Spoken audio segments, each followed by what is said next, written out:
l'anti-autorité qu'on a aussi au Danemark, même si on ne passe pas au feu rouge. L'école, c'est pour la vie.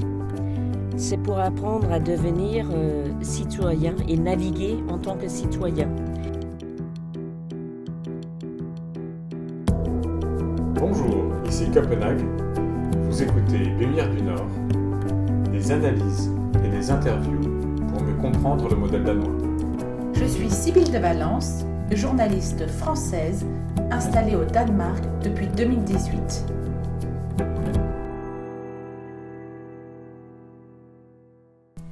Bienvenue Karine Mørk, journaliste à DR depuis bientôt 30 ans. DR est l'entreprise de radio-télévision publique et historique du Danemark, l'équivalent de France Télévisions. Tu es française par ta mère et danoise par ton père. Tu as grandi au Danemark et vécu au Danemark la plupart de ta vie. Tu couvres régulièrement la France pour DR et tu nous fais la joie de répondre à nos questions aujourd'hui. Bonjour Karine. Bonjour. Pourrais-tu nous éclairer sur les fondements de cette si forte cohésion sociale ? D'où vient-elle ? Moi, je pense que le Danemark, c'est un petit pays avec une population assez homogène, encore. Et après la guerre de 1864 contre l'Allemagne, nous avons perdu une grande partie du Danemark. Et cela nous a rassemblés, on peut dire, et a créé un fort sentiment de ce qui signifie d'être danois. Je pense que, oui, la plupart des Danois sont des chrétiens protestants. Et nous ne sommes pas très religieux. La plupart des Danois se considèrent comme des chrétiens culturels, comme on dit. On va à l'église pour les funérailles, les mariages, pour Noël. Et nous avons une église d'État. Et les prêtres sont des fonctionnaires. Et ils ont même le droit de ne pas croire en Dieu. Je pense que ça vient de Grundtvig, au fait. Et ça nous donne un peu la culture danoise. Vi tænker hans tanker. Hvis jeg får min vilje, vil der ikke blive gjort for en skid på. Vi går i hans skole. Du bliver nødt til at forfølge det her. Fred være med jer. Præst, digter, politiker, provokatør. Folkestyret den villighed for dem. De er fuldstændig ligeglade. Un extrait d'un documentaire diffusé sur DR sur cette personnalité incontournable qu'est Grundtvig. Qui était Grundtvig ? Grundtvig était prêtre, philosophe et poète. Il a écrit plus de 1000 psaumes et c'était un homme politique aussi.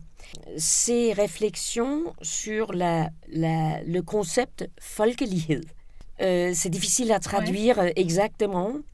Ça nous implique beaucoup, encore aujourd'hui, et surtout ses pensées sur la foi, enfin la vie danoise et la culture politique, principalement sur l'éducation, mais aussi sur l'Église. Parce que Grundtvig pensait que l'Église, c'était important d'avoir la liberté de foi, la liberté de l'Église. Et ça veut dire pas de dogme, pas de doctrine, pas de règles. Si on était un groupe de personnes, 8 ou 10 personnes, qui pensaient la même chose sur la foi, on pouvait faire une église. C'était même pas nécessaire d'avoir une église, physiquement, un immeuble. Et ça, c'est très important parce que je pense que l'anti-autorité qu'on a aussi au Danemark, même si on passe pas au feu rouge, on a une certaine anti-autorité. L'Église catholique en France, qui a encore énormément de pouvoir et qui l'a eu depuis le roi et l'ensemble avec le roi, ça impose encore le système français, l'autorité du pouvoir. Vous êtes plus vertical en France, tandis que nous, au Danemark, on est plus horizontal. C'est la hiérarchie. Moins des hiérarchies, exactement. Et ça fait une influence sur tous les niveaux. La politique, on voit les ministres qui vont à bicyclette, en vélo pour aller à Folketinget, au Parlement, ou vis-à-vis des professeurs à l'école. En France, vous êtes beaucoup plus vertical. Et je pense que ça vient de l'Église, au fait. L'Église catholique, contrairement à l'Église protestante, ici au Danemark. Et ça, c'est surtout les pensées de Grundtvig. Oui, c'est ça. Est-ce que c'est lui qui a un peu cassé cette élite pour rendre tout beaucoup plus accessible au peuple ? Oui, Tout à fait. Et on a des petites églises du village. On n'a pas des grands cathédrales. On a une à Copenhague, mais on n'a pas des grands cathédrales qui éloignent les peuples. On est beaucoup plus proche du prêtre. L'architecture souligne cette autre façon de croire ou de la foi. Grundtvig, si on veut le replacer historiquement, il a vécu entre 1782 et 1872. Donc c'est une période assez cruciale pour la formation du pays. Pour toi, la réforme principale à laquelle il a participé, c'est vraiment cette histoire d'aplanissement de la hiérarchie. C'est ça qu'on retrouve encore aujourd'hui, n'est-ce pas ? Oui. Et tu as raison, crucial, parce que c'était la guerre de 1864, où on est devenu un petit pays qui est toujours un exemple de notre politique de l'extérieur aujourd'hui, enfin de politique internationale aujourd'hui. C'est la guerre en 1864. Et ça nous a formés, et ça a eu un impact significatif sur la vie publique au Danemark et sur la compréhension de la politique aussi, de la société, de l'accent mis sur la liberté ecclésiastique. Et aussi, Grundtvig a beaucoup souligné la parole vivante, c'est-à-dire les traditions de communication orale et les communautés concrètes plutôt que la science uniquement de la lettre. Alors justement, dans ces grandes réformes de cette époque-là, que va-t-il apporter à la première constitution du Danemark qui finalement sera en 1848 ? Oui, alors au début, Grundtvig a fortement soutenu le roi, au fait, Frédéric le VII. Grundtvig est passé d'un soutien à la monarchie absolue à un soutien à la démocratie exercée par le peuple, par la vote. Mais je pense que ces idées encore sur la liberté de foi, de la liberté de religion et le droit de s'exprimer contre le pouvoir et les autorités, ce sont des idées qui ont formé notre société danoise et qui le forment encore. Mais Grundtvig s'est battu contre la restriction de la Constitution en 1866. Son argument était le privilège, la bourse et l'art de l'arithmétique, 3 choses que, de toute façon, ne seront jamais populaires, folkelig, au Danemark. Donc, il parlait du peuple et nous avons toujours beaucoup d'expressions du peuple. Folkeskole, folkekirke, folketing, folkeoplysning, folkeopdragelse, éducation populaire. Et ça, c'est beaucoup grâce à Grundtvig qu'on a cette folkelighed. On est dans une classe moyenne généralisée, en fait. Il n'y a pas de... Oui, mais même les classes moyennes et les classes inférieures se retrouvent. C'est pas une question de l'argent, au fait, mais c'est de inclure ou recueillir toutes les classes, au fait. Et c'est grâce à lui et à son éducation et ses idées d'éducation qu'on est arrivé à ce point. Oui, justement, tu parles d'éducation. Grundtvig, c'était il y a plus d'1 siècle. En quoi ces principes éducatifs sont encore valables aujourd'hui ? C'est que l'école, c'est pour la vie. C'est pour apprendre à devenir citoyen et naviguer en tant que citoyen. Et ces idées étaient, on n'a pas besoin de notes et d'examens, parce que si l'enseignant ou le professeur, il sait quelque chose, mais dis-là, pas besoin de demander aux élèves c'était quelle année la Révolution française et tout ça. Grundtvig demandait la responsabilité de chacun. Et c'est ma réponse d'écouter et de participer. Le seul que je trompe, c'est moi-même si je participe pas. Et c'était ça, ces idées. Et je pense que cette responsabilité, si on discute avec des élèves, même dans les petites classes, ou 4e, ou 5e, ou 6e, ils ont une idée de se mêler, de discuter. Ils adorent discuter dans la classe. contrairement à ce que j'ai vécu en France, au fait, quand j'ai suivi l'école du journalisme à Paris, c'était... Il nous a regardés parce que c'était moi et une Hollandaise et une Suédoise et un Allemand. Et on pouvait pas... on discutait tout le temps. Et le professeur, là, à l'école, rue du Louvre, il était complètement... Mais qu'est-ce qui se passe? Pourquoi vous parlez sans arrêt entre vous?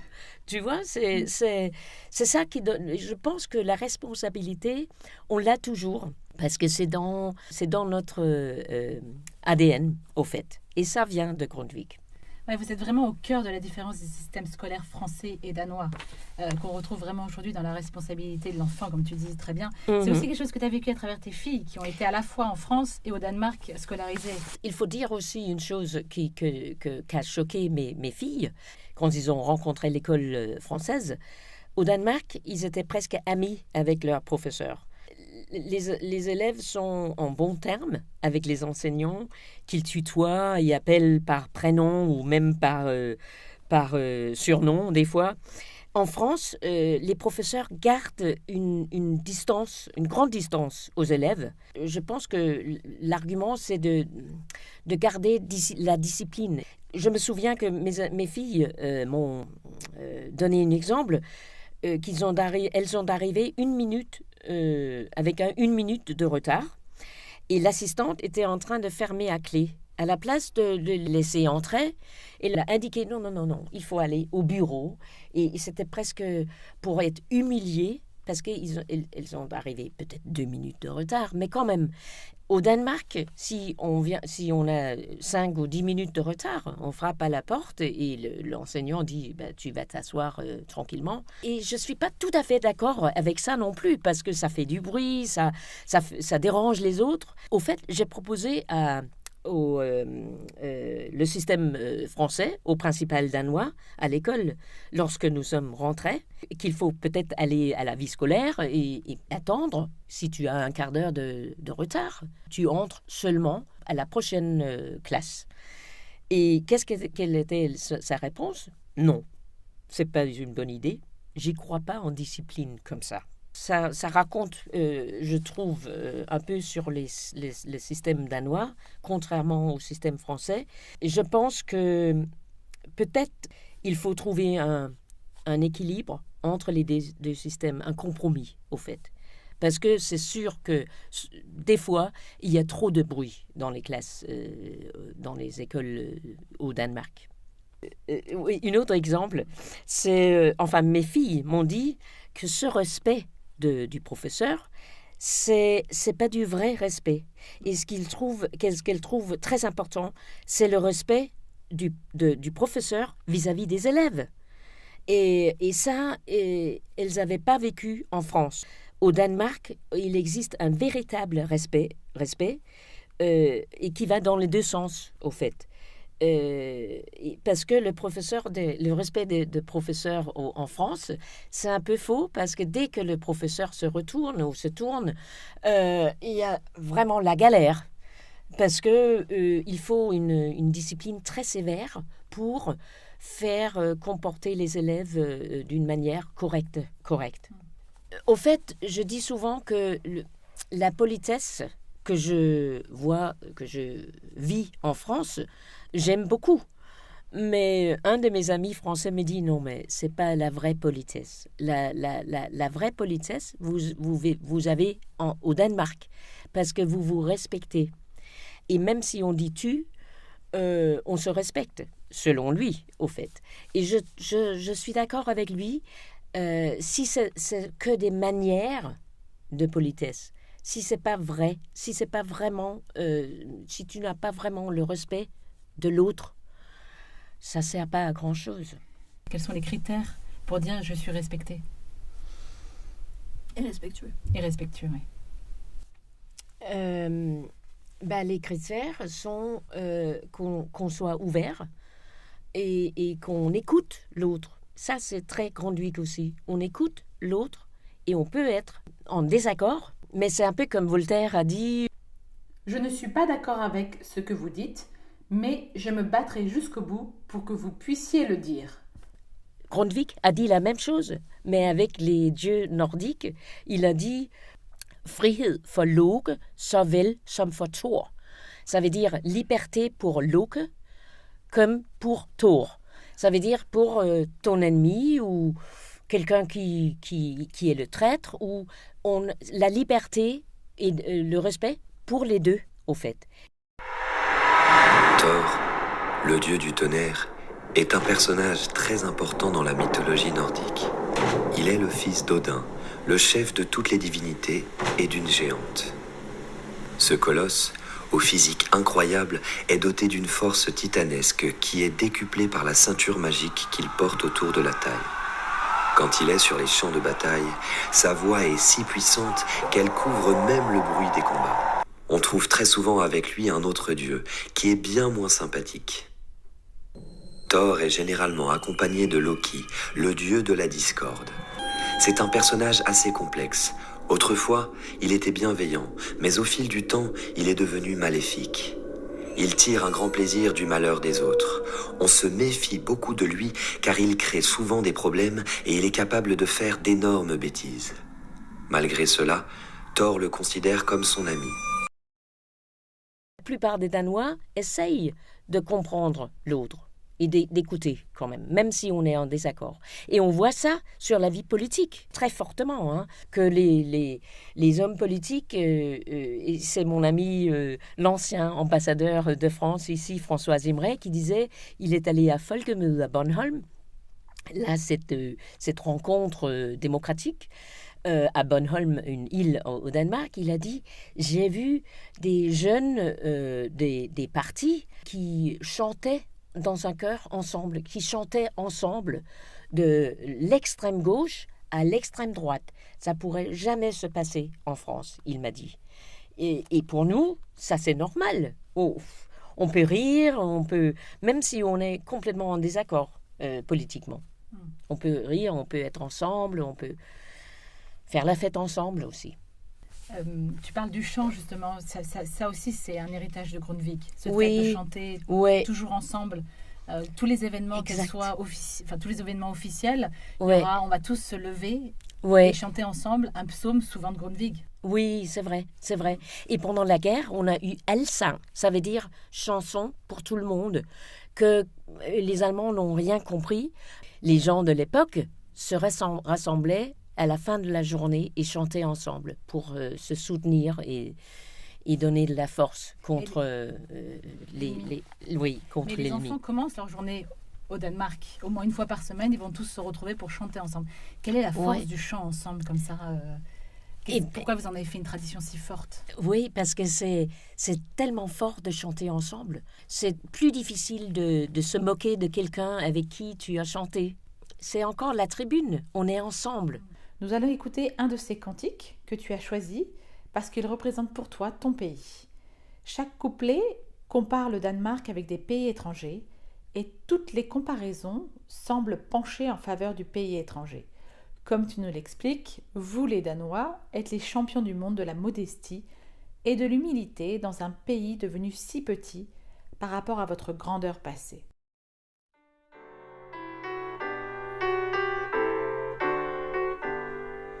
Langt højere bjerge, så vide på jord, men har end hvor bjerg kun er bakke. Min gerne med slette og grøn høj i nord, vi dane men tage til takke. Vi ikke skabte til højhed og blæst. Et puis, le dernier verset se termine par un retournement inattendu, après avoir admis que les autres ont plus de richesses que les Danois, et pourtant, malgré cela, les Danois sont fiers de dire que chez eux, les plus pauvres ont le pain quotidien.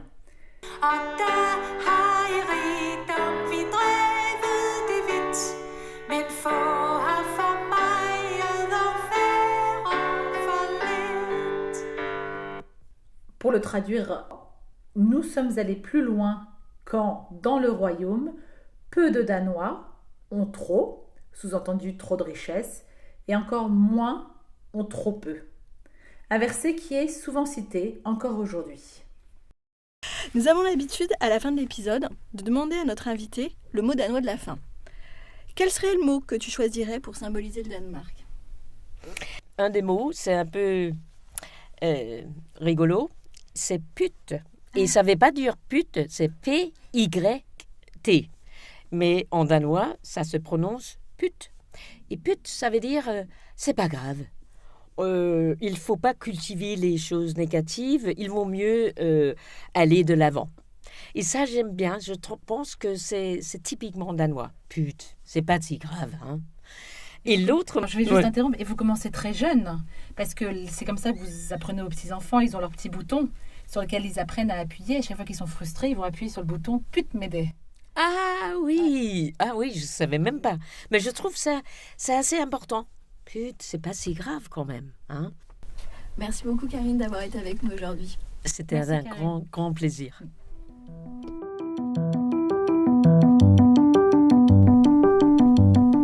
Pour Lumière du Nord aujourd'hui, les journalistes Camille Bavolert et Sybille de Valence. Musique par le groupe Les Garçons.